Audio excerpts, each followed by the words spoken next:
ये श्री जी की प्रसादी वस्तु है। आपके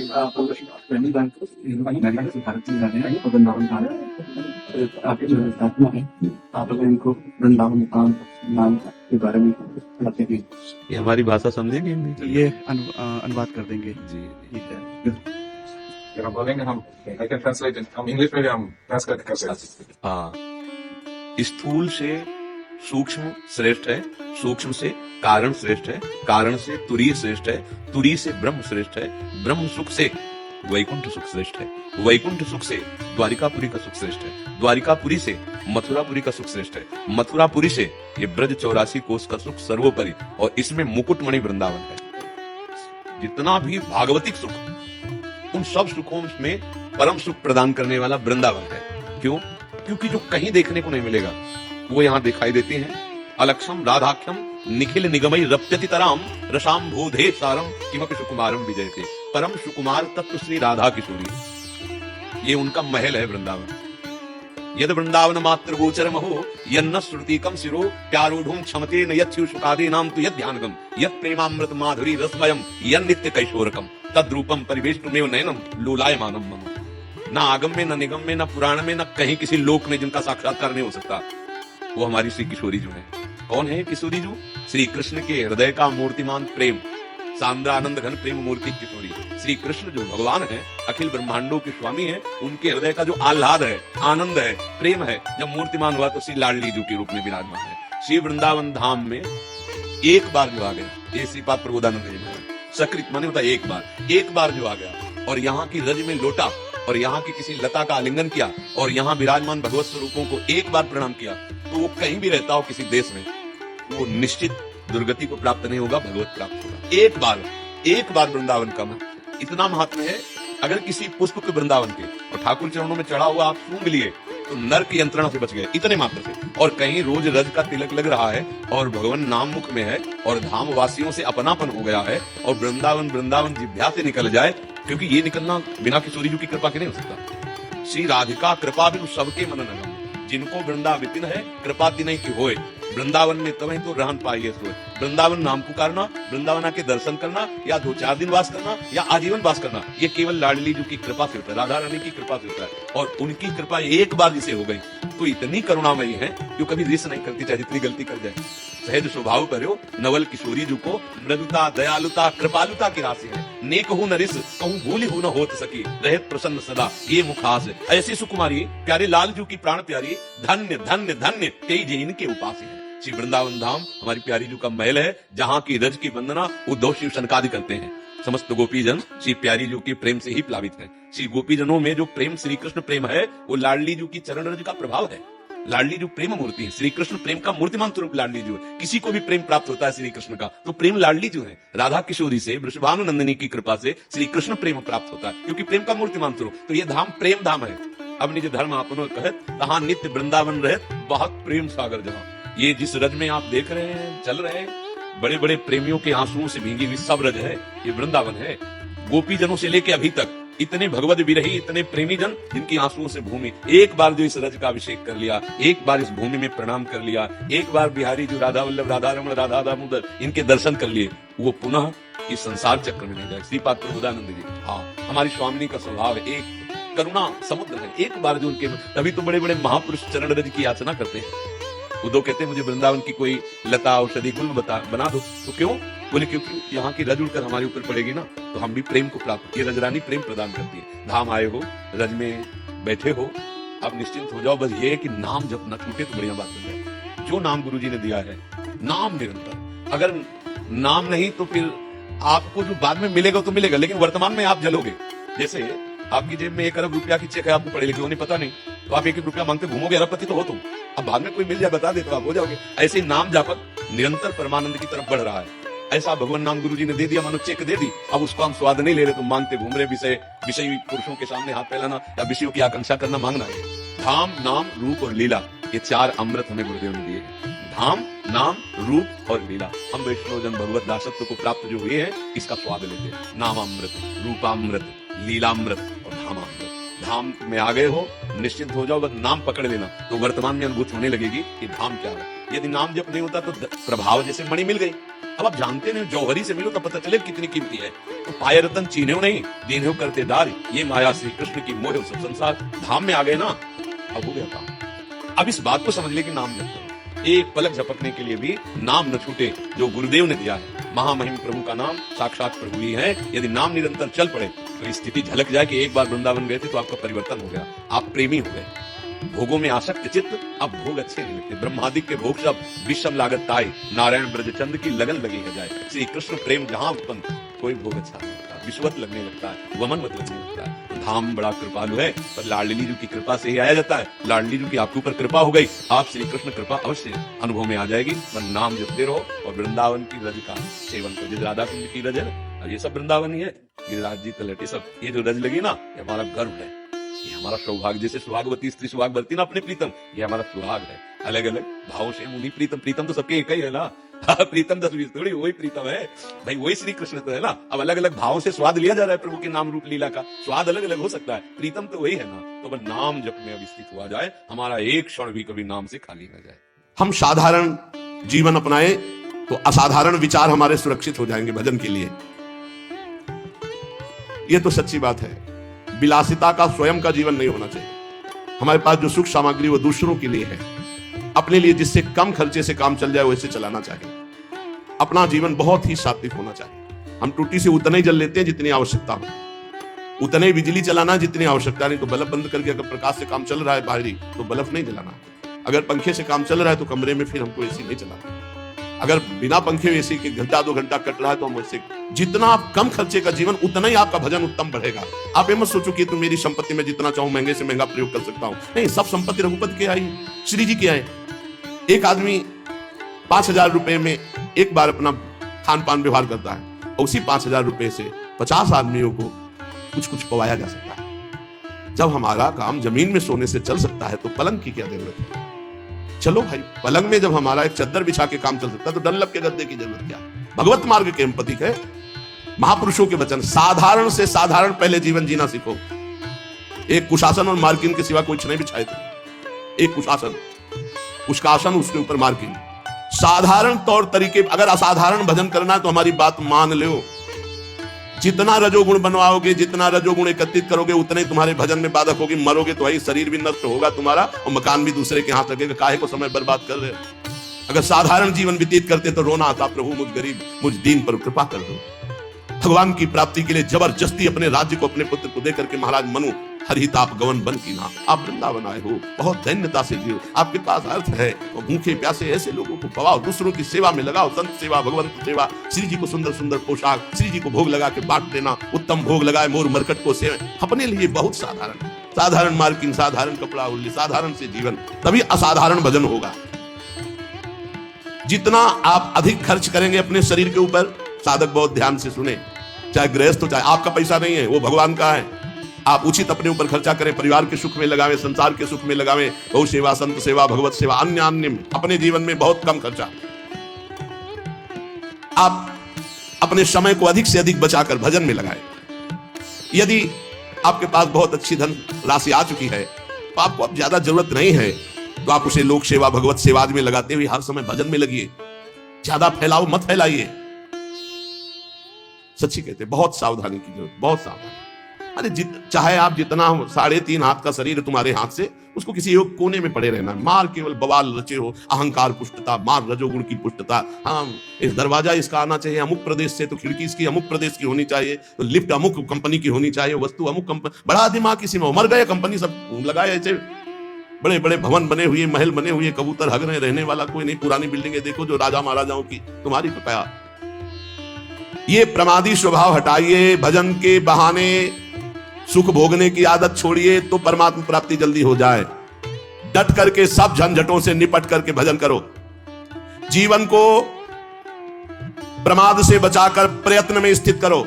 शब्द देख लो, शब्द ही है। प्रमाद से हटाओ और प्रयत्न में लगाओ। इतने माला भजन, इतना पाठ, इतना जाकर के राधा केल कुंज में करना, इतना एकांत में पाठ करना, ऐसे ऐसे अपनी दिनचर्या इतनी फिट कि उसको तोड़ना नहीं किसी भी स्थिति में।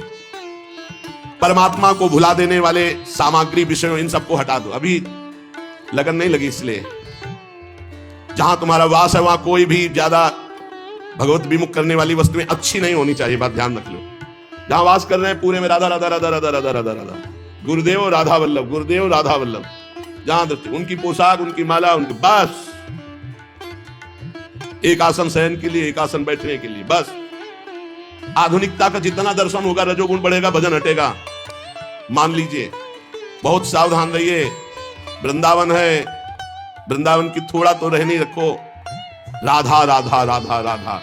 यार कभी ऐसा भी करो ना, एक टाट बिछा के सो, हाथ की तकिया, रज के पात्र रखे हुए कमरे में, उसमें भोजन प्रसाद पाया, टाट बिछा हुआ है, हाथ की तकिया में सो गए, नहा लिया, अपनी दिनचर्या में कुछ खर्चा नहीं, एक छोटे से पंखे से काम चला।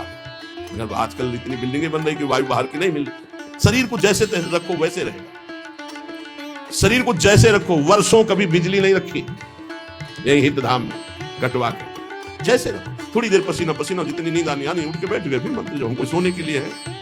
नींद को जितना ना आ जाए ना ना, राधा राधा आज नहीं आई तो कल आ जाएगी, कल नहीं तो परसों आ जाएगी। भजन तो हमारा हो रहा है। भगवान का आश्रय समस्त शक्तियों को जागृत कर देता है, भोगों का आश्रय समस्त शक्तियों को ढक देता है। इस बात को समझिए। बहुत दुर्भाग्य है जो हमें सुविधा अच्छी लगे, बहुत दुर्भाग्य, सच्ची बात। अंदर की स्थिति को तुम नहीं जानोगे, बाहर की बातें देखते हो। बड़ा दुर्भाग्य है जब सुविधा में भजन किया जाए, बड़ा सौभाग्य है जब असुविधा में भजन होता है। जो असुविधा में भजन किया महापुरुषों ने, वो सुविधा, वो तो सुविधा भ्रम है, सुविधा भ्रम है। देखो, पूज्य श्री रघुनाथ दास गोस्वामी जी के पिता ने रसोईया, रुपया, सब व्यवस्था, सेवक जन भेजे कि अब जब जगन्नाथपुरी में ही रहेगा बेटा बाबा जी बन के, तो सारी सुविधाएं। अपने आप वैरागी को कोई शिक्षा नहीं देनी होती। एक दो दिन भोग बनाया, महाप्रभु चैतन्य देव को पवाया, फिर कहा कि जब हम भगवत मार्ग में चले तो मेरे प्रभु के द्वारा मेरा भरण पोषण होना चाहिए, ये पिता के द्वारा वही होगा नहीं, वापस कर दिया। और जगन्नाथ जी के सिंह पौर पर जो भिक्षुक जन है उनके बीच में खड़े हो गए, तो भिक्षुक जनों का तो अभ्यास था, दौड़ दौड़ के आगे लेते, वो गंभीरता से खड़े रहते, जब कोई उनकी तरफ देख कर दे देता तो वही पा लेते ने, 1 लाख दिन भजन करते। इस वृत्ति को भी ठीक नहीं समझा। फिर एक अन्य क्षेत्र से थोड़ा अन्य, इस वृत्ति को भी सुविधाजनक समझा। रात्रि में जो प्रसाद फेंक दिया जाता, गौएं भी नहीं पाती, वो उठाकर धोकर फिर पाते, रात दिन नाम जप। महाप्रभु चैतन्य देव जी को जब गोविंद जी के द्वारा पता लगा कि ऐसे रघुनाथ दास जी, तो चुपचाप रात्रि में गए और भोग लगा को पाना ही शुरू किया था कि ऐसे, और कहा इतना स्वादिष्ट अमृत जैसा भोग अकेले अकेले पाता है रघु, मुझको निमंत्रण नहीं दिया। अरे प्रभु आपके लायक नहीं, बोले यही तो अमृत है। महाप्रभु, भगवान का आश्रय समस्त शक्तियों को जागृत करता है, और भोगों का आश्रय ये समस्त शक्तियों को ढक करके पाप, ताप, संताप उत्पन्न करता है। जो भगवान का आश्रय ले लेता है, भगवान उसके सारे दोषों को अपना दोष मान लेते हैं, सारे उसके अपराधों को स्वयं मिटा देते हैं। भगवान के बल के समान कोई बल नहीं, इसलिए उपासक को अपना बल नहीं, भगवान का बल का भरोसा रहकर निर्भय हो जाना चाहिए। थोड़ी रहनी सुधार लो प्रभु, थोड़ी रहनी सुधार लो, थोड़ा साधारण जीवन जियो तो असाधारण भजन होने लगे।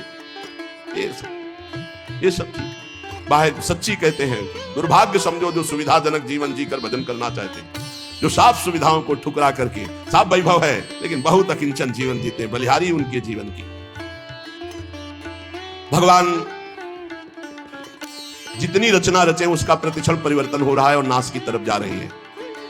शरीर से लेकर जो भी आप देख रहे हो, गोचर जहां लघु मनुजाई, सबका परिवर्तन हो रहा है, सब नाश की तरफ जा रहा है।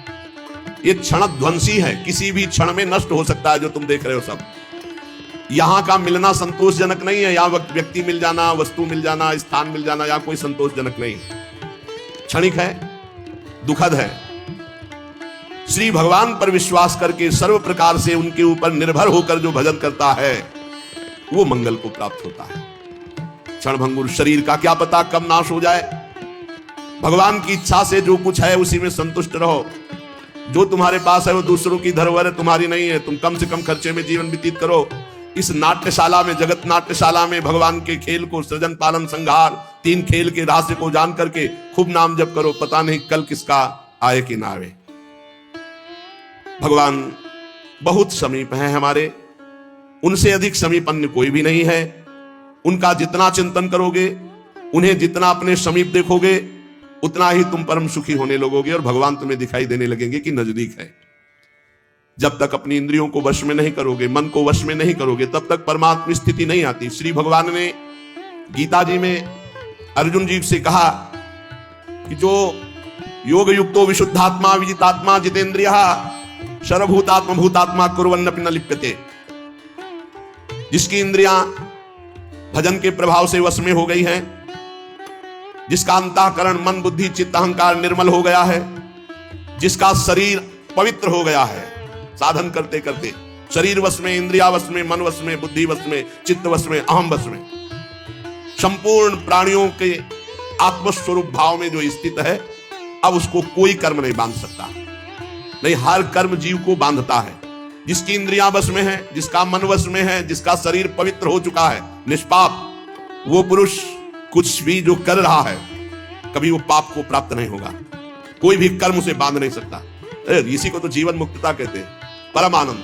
देखो भगवान कह रहे हैं, नैव किंचित करोमीति युक्तो मन्येत तत्त्ववित्, पश्यन् श्रृण्वन् स्पृशन् जिघ्रन् नश्नन् गच्छन् स्वपन् श्वसन् प्रलपन् विसृजन् गृह्णन् निन्मिषन्नपि इंद्रियाणि इंद्रियार्थेषु वर्तन्ते इति धारयन्। हे अर्जुन, जो तत्व को जानने वाला पुरुष है, संयमी पुरुष है, जिसने अपनी इंद्रियों पर विजय प्राप्त कर ली, मन पर विजय प्राप्त कर लिया है, जो सब जगह अपनी आत्मा को देखता है, नैव किंचित करोमीति युक्तो मन्येत तत्त्ववित्, वो तत्व को जानने वाला सांख्य योगी किंचन मात्र कुछ नहीं करता है और सब कुछ करता। पश्यन देखता हुआ, श्रवण सुनता हुआ, स्पृशन छूता हुआ, जिघ्रन सूंघता हुआ, असनन खाता हुआ, गच्छन चलता हुआ, ग्रहणन ग्रहण करता हुआ, प्रलपन बोलता हुआ, विसर्जन मलमूत्र का त्याग करता हुआ, स्वपन सोता हुआ, श्वसन श्वास लेता हुआ, उन्मिशन आंख खोलता हुआ, निमिशन मूंदता हुआ, इंद्रियाणि इंद्रियार्थेषु वर्तन्ते इति धारयन्। उस ज्ञानी महात्मा को पता है कि संपूर्ण इंद्रियों के विषय में बरत रही हैं, किंचित एवं न करोमि इति मन्येत, मैं स्वयं कुछ भी नहीं कर रहा हूं। बहुत गूढ़ विषय है। पश्यन् श्रवण स्पृशन जिघ्रन नसनन गच्छन स्वपन श्वसन, ये सब क्रियाएं हो रही, बड़ा उच्च कोटि की अवस्था। ग्रहणन प्रलपन विसर्जन स्वपन श्वसन उन्मिशन निमिशन अपि इंद्रियाणि इंद्रियार्थेषु, सूंघता हुआ, देखता हुआ, खाता हुआ, चलता हुआ, ग्रहण करता हुआ, बोलता हुआ, मलमूत्र का त्याग करता हुआ, सोता हुआ, श्वास लेता हुआ, आंख खोलता हुआ, मूंदता हुआ, संपूर्ण इंद्रियों के विषय में बरत रही, मैं कुछ नहीं कर रहा। ऐसे महापुरुष के द्वारा जो भी कुछ होता है उसको कुछ नहीं भोगना पड़ता, न पाप न पुण्य। पूरे संसार का संहार हो जाए तो कोई पाप नहीं, पूरे संसार का पुण्य हो जाए तो कोई उसको पुण्य नहीं, क्योंकि वो देख रहा है इंद्रियों में बरत रहे, गुण गुणों में बरत रहे हैं, मैं इन सब से विलग हूं। ये स्थिति जीवन मुक्त महापुरुष की होती है, जहां शरीर और इंद्रिय मन बुद्धि बदलते रहते हैं, पर हम उनको देखते रहते हैं, हम नहीं बदलते। शरीर बदला, बाल्यावस्था, जवानी, बुढ़ापा, लेकिन हम वही हैं जो देखने वाले हैं। पहले रजोगुणी बुद्धि थी, फिर सतोगुणी आ गई, लेकिन हम बुद्धि को देख रहे हैं, हम बुद्धि नहीं है, बुद्धि को देखने वाले। इंद्रियां पहले चंचल थी, फिर शांत हो गई, हम इंद्रियों को देख रहे हैं, दृष्टा है, हम इंद्रिय नहीं है। मन को भी हम देखने वाले हैं, हम मन नहीं है। स्वयं हम परमात्मा के स्वरूप हैं। जैसे अंश कहा जाता है ना, चाहे एक चम्मच गंगा जल हो तो गंगा जल, और चाहे एक बहुत बड़े टैंकर भर के तो गंगा जल, चाहे पूरी धारा तो गंगा जल। परमात्मा का अंश जीव परमात्मा स्वरूप ही है, पूर्ण परमात्मा का अंश जीव परमात्मा स्वरूप, ये बात मान लो। चेतन अमल सहज सुख राशि, बदलने वाले के साथ एक है। संसार बदलने वाला, इंद्रियां बदलने वाली, शरीर बदलने वाला, बुद्धि बदलने वाली, मन बदलने वाला, चित्त बदलने वाला, अहंकार बदलने वाला, लेकिन जो मैं था वही मैं हूं, वही मैं रहूंगा। जिसको ये ज्ञान होता है वो सब कार्य करता हुआ कभी बंधता नहीं है। आप कभी बदलने वाला नहीं है, आप स्पष्ट देख लीजिए, आप कभी बदला नहीं, वो ज्यों का त्यों रहता है। जब आप अपने आप को भूलकर बदलने वाला मान लेते हैं तो आपको जन्म मरण ये होगा, फिर आपको हर कर्म का फल मिलेगा, क्योंकि आप भोक्ता और कर्ता भाव स्वीकार किया। अगर स्वीकार ना करे तो कुछ भी उसको दंड नहीं मिलेगा, किसी भी तरह उसे नहीं भोगना पड़ेगा। यह बात तुम केवल दृढ़ता से मान लो, मानने से ही तुम्हारी मुक्ति हो जाएगी, मानने से ही तुम जान जाओगे। अनुभव हो जाएगा। केवल मेरी बात मान लो। तत्व प्राप्ति किसी साधना से नहीं होती, मानने से होती है। चाहे ध्यान से सुनिए, चाहे वो कैसा हो, कोई अधिकारी हो या अनाधिकारी, अंतःकरण शुद्ध हो या अशुद्ध, इससे कोई मतलब नहीं, क्योंकि ये तुम हो ही नहीं। और इससे बड़ा कोई ज्ञान से पवित्र कोई तीर्थ नहीं है। अगर तुम भगवत प्राप्ति चाहते हो, तुम्हें भगवत प्राप्ति की लगन है, तो इस बात को समझो, शरीर संसार ये तुम नहीं हो, ये तुमसे अलग है। ऐसा अनुभव होता है। जबान चराना, नेत्र चराना और इंद्रियों की गुलामी में घूम रहे, इसलिए समझ में नहीं आ रहा। ये बहुत बढ़िया बात है। यद्यपि मृषा छूटति कठिनाई, अगर समझ जाओ तो केवल समझने की बात है, कुछ करने के लिए। भगवत प्राप्ति समझने की बात है।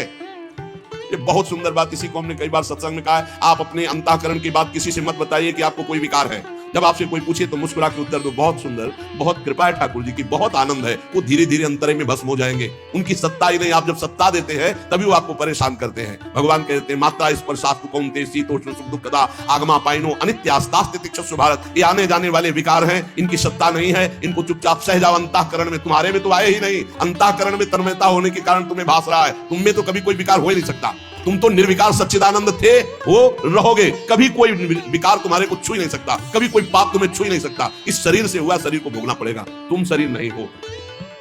अब इतना ज्ञान हो जाए तो जीवन मुक्त हो जाए। एक मार्मिक बात है जिसकी तरफ साधक ध्यान नहीं देता, वो ये कि परमात्मा की प्राप्ति करने से नहीं होती, मानने से होती। और सब करने में लगे, सब करने में लगे। यहां कह रहे एक साधक इस तरफ ध्यान नहीं देता। परमात्मा की प्राप्ति स्वतः सिद्ध है, करने से नहीं, मानने से। मानते करके मान लो या मान के जान लो। जो सत्संग सुनते हैं उनको जो प्राप्त होता है वो 50 वर्ष साधना करने पर भी नहीं। साधक में बहुत अंतर मिलेगा, एक सत्संगी और एक एकांतिक। बहुत अंतर होगा। सत्संगी बहुत अपने बचाव पक्ष का जोरदार ज्ञाता होगा। परमात्मा प्राप्ति करने का भाव बाधक है। कैसा? मैं परमात्मा प्राप्ति करूंगा साधना से। बहुत लंबा समय होगा और किसी महापुरुष का जब संग मिलेगा तो तुम मानने पे आ जाओगे, तो जान जाओगे। अगर अभी मानने पे आ जाओ तो जल्दी जान जाओगे। हम लोगों के दिमाग में बैठा है कि 10-20 वर्ष कम से कम भजन करेंगे तब अंतःकरण पवित्र होगा, तब हम कुछ जान पाएंगे। तो पक्का 10-20 वर्ष भजन करना पड़ेगा। अगर आपको ये तो जानने की बात है, हमें बताया जा रहा है कि मैं परमात्मा हूं, मेरे में कभी विकार होते ही नहीं। तो जब अंतःकरण विकार युक्त है तो दृष्टा भाव से देख रहा, मेरे में तो विकार है नहीं, मैं तो सुना हूं निर्विकार हूं, बहुत शांति मिलेगी। उसी समय वो विकार नष्ट होने लगेंगे।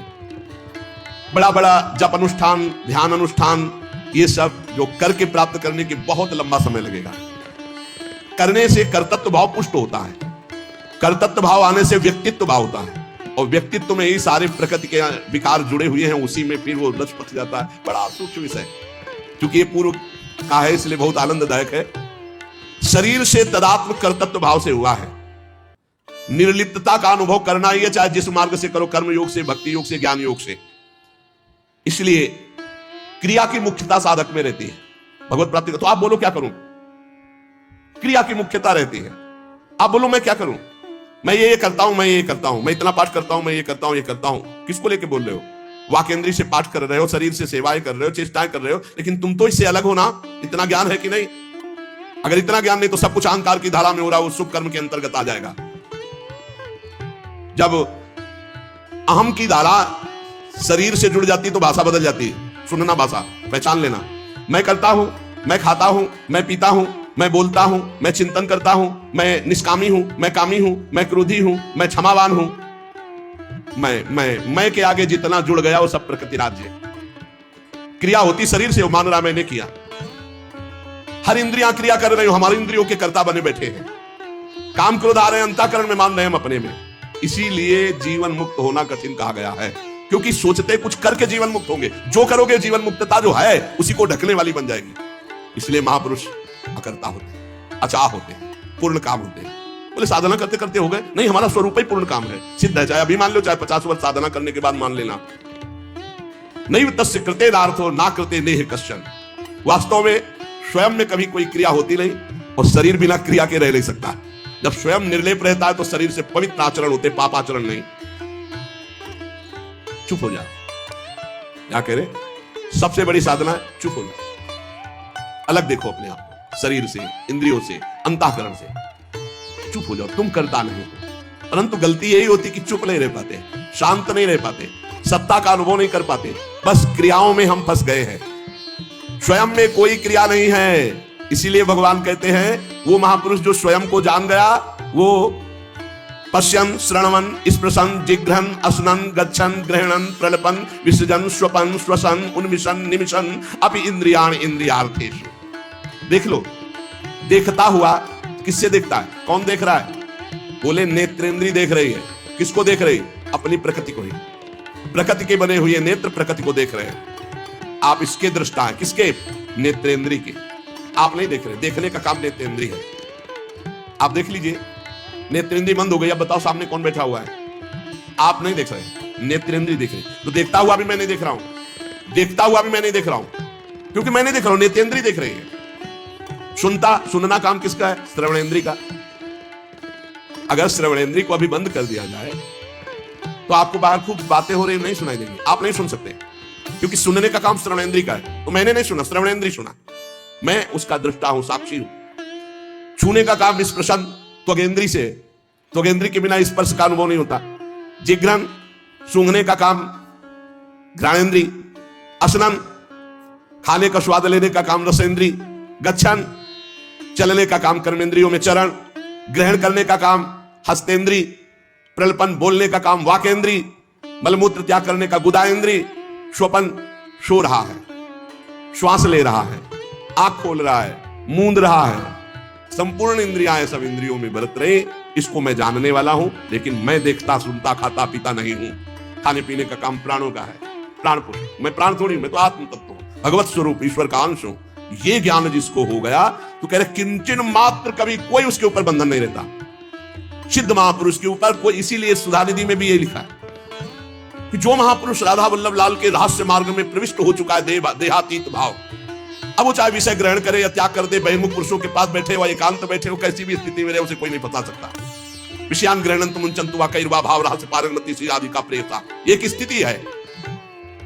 नहीं किंचित करोमि, इसका तात्पर्य नहीं है कि वर्तमान में वो कुछ शरीर से उसकी क्रिया नहीं, शरीर से क्रिया हो रही पर कर्तृत्व भाव नहीं, कर्ता भाव नहीं। इसको बहुत सरल ढंग में निपटा सकते हो अपने लोग।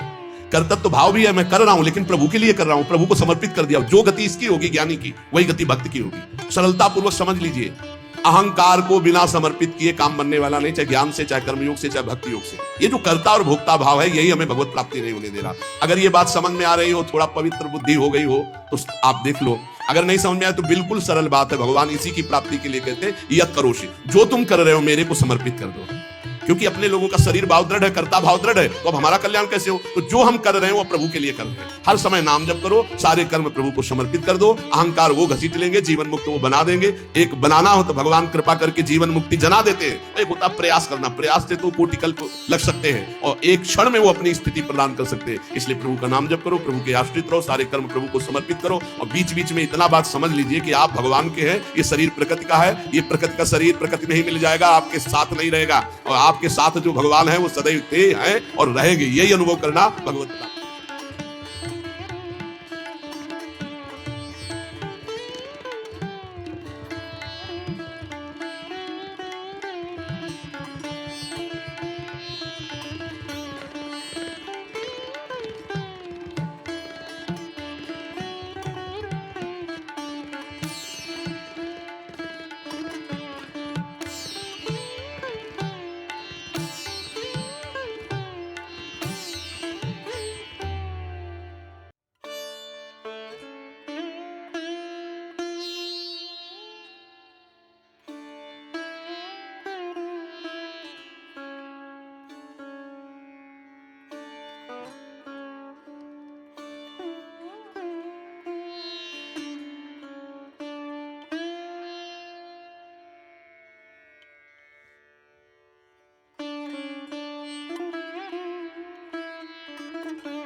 है।